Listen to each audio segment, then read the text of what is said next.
대한민국에서 소통이라는 단어를 떠올릴 때 가장 먼저 생각나는 이름 중 하나가 바로 김창옥 교수입니다. 그는 수많은 이들에게 따뜻한 위로와 유쾌한 웃음을 선사하며 국민소통 강사라는 애칭을 얻었습니다. 항상 밝고 긍정적인 에너지로 무대를 가득 채우던 그가 최근 51세의 나이로 충격적인 고백을 했습니다. 바로 정신과 치료를 받고 있다는 사실. 그리고 너무 힘들어 누구에게도 말도 못했다는 눈물 어린 근황이었습니다. 모두를 놀라게 한 이 고백, 과연 김창옥 교수의 웃음 뒤에는 어떤 고통이 숨겨져 있었던 걸까요? 웃음 뒤에 감춰진 고독 국민 강사의 이면, 무대 아래 드리운 그림자. 김창옥 교수의 이름 앞에는 늘 국민 소통 강사, 따뜻한 위로의 아이콘이라는 수식어가 따라붙습니다. 그의 강연장 문은 언제나 인파로 북적였고 사람들은 그의 유머와 날카로우면서도 진심 어린 조언에 때로는 통쾌하게 웃고 때로는 뜨거운 눈물을 흘리며 깊은 위로를 얻었습니다. 그는 지친 현대인들의 마음을 어루만져주는 영혼의 치유사처럼 보였습니다. 하지만 정작 그 자신은 강연이 끝나고 화려한 무대에서 내려오면 상상하기 힘든 극심한 외로움과 공허함에 시달렸다고 고백했습니다. 사람들 앞에서는 괜찮은 척했지만 저는 괜찮지 않았습니다. 단 한 문장으로 터져나온 그의 고백은 우리 모두에게 충격 그 자체였습니다. 수백 명의 눈빛을 마주하며 타인의 감정을 읽어내고 그들에게 힘이 되어주는 말 한마디를 건네기 위해 그는 과연 얼마나 많은 에너지를 쏟아부었을까요? 그 압도적인 에너지가 소진된 후 텅 빈 공간에 홀로 남겨진 그에게는 어떤 감정만이 남아있었을까요? 아마도 그것은 빛이 사라진 무대처럼 어둡고 차가운 공허함이었을 것입니다. 그는 자신의 직업이 가진 아이러니한 그림자를 이야기했습니다. 소통의 중요성을 역설하고 수많은 사람의 복잡한 고민을 듣고 해결책을 제시했지만 정작 자신의 내면 깊숙이 자리한 고통과 외로움은 누구에게도 털어놓을 수 없었다는 것입니다.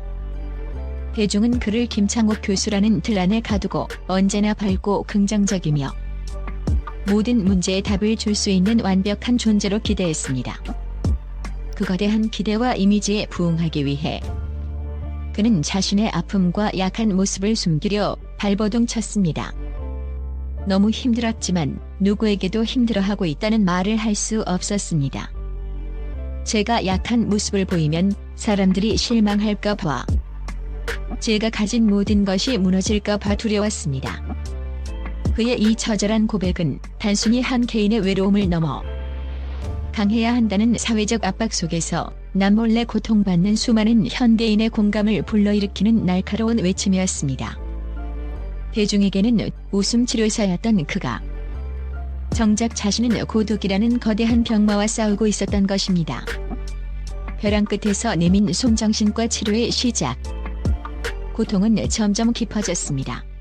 잠을 이룰 수 없었고 일상생활조차 버거워졌습니다.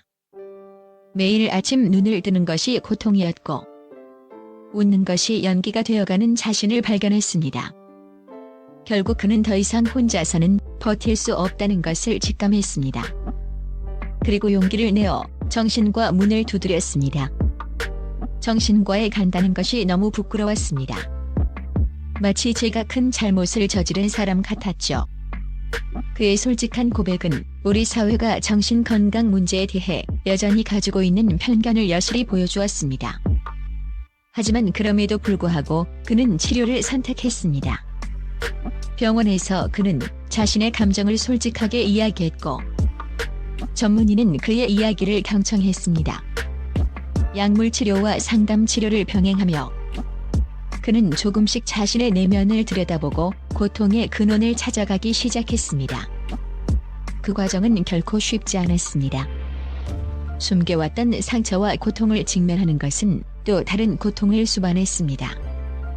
하지만 그는 포기하지 않았습니다. 처음에는 약을 먹는 것조차 거부감이 들었습니다. 하지만 약이 저를 살린다는 것을 깨달았습니다. 그의 고백은 정신과 치료에 대한 잘못된 인식을 바로잡는 강력한 메시지였습니다. 정신과 치료는 약하고 나약한 사람이 받는 것이 아니라 아픈 마음을 치유하고 건강한 삶을 되찾기 위한 용기 있는 선택이라는 것을 그는 온몸으로 보여주었습니다. 눈물 어린 고백. 저는 괜찮지 않았습니다. 가면 뒤의 진실. 방송 카메라 앞에서 김창옥 교수는 결국 숨겨왔던 모든 것을 쏟아냈습니다.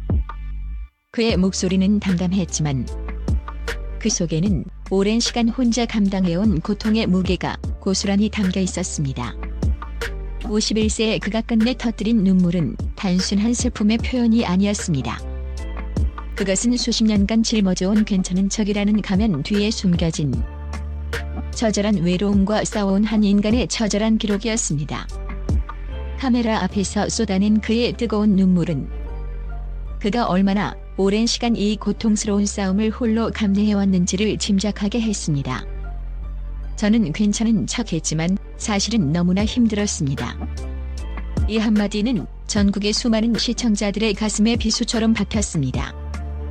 항상 남들에게 괜찮다, 잘하고 있다며 따뜻한 위로와 용기를 건네주던 그였습니다.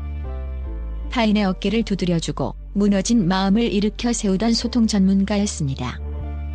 그런데 정작 그 자신은 누구에게도 털어놓을 수 없는 고통 속에서 홀로 신음하고 있었다는 역설적인 상황은 깊은 충격과 함께 더 큰 공감을 불러일으켰습니다.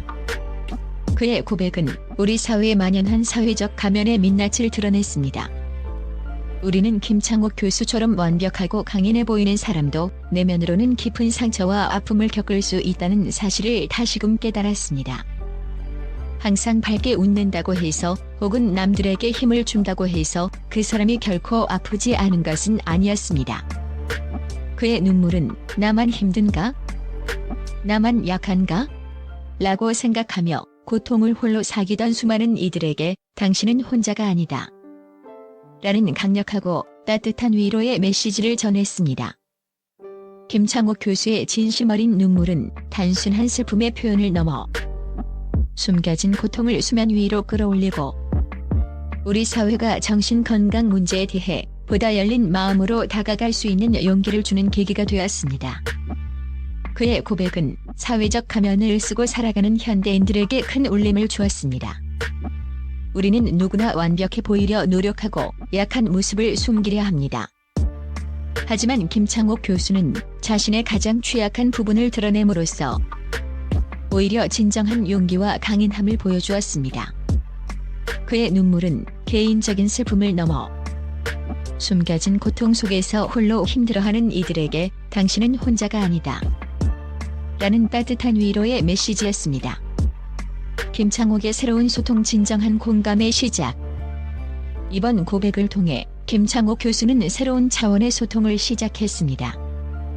그는 더 이상 완벽한 강사가 아닌 고통받고 아팠던 한 인간으로서 대중 앞에 섰습니다. 그리고 그의 진솔한 모습은 오히려 대중에게 더 깊은 공감을 불러일으켰습니다. 사람들은 그를 국민 소통 강사 이전에 인간 김창옥으로 바라보기 시작했습니다. 그의 고백은 우리 사회의 정신 건강에 대한 중요한 화두를 던졌습니다. 이제 우리는 겉으로 보이는 모습만으로 누군가를 판단해서는 안 된다는 것을 다시 한 번 깨달았습니다. 항상 밝고 활기찬 사람도 내면으로는 깊은 고통을 겪을 수 있으며 도움을 요청하는 것은 결코 부끄러운 일이 아니라는 것입니다. 김창옥 교수는 이제 자신의 아픔마저도 소통의 도구로 삼아 사람들에게 진정한 공감과 위로를 전하고 있습니다. 그는 자신이 겪었던 고통을 통해 정신건강 문제로 힘들어하는 이들에게 나도 그랬으니 당신도 괜찮다는 따뜻한 메시지를 전하고 있습니다. 그의 이야기는 더 이상 숨지 않고 자신의 아픔을 이야기하는 것이 얼마나 큰 용기이며 그것이 어떻게 타인에게 희망이 될 수 있는지를 보여주는 감동적인 사례가 되었습니다. 김창옥 교수의 앞으로의 행보가 더욱 기대됩니다. 그는 이제 소통 강사를 넘어 자신의 삶을 통해 진정한 공감과 치유의 메시지를 전하는 우리 시대의 진정한 멘토가 될 것입니다. 그의 솔직한 고백이 우리 사회의 정신 건강에 대한 인식을 한 단계 더 성숙시키는 계기가 되기를 바랍니다.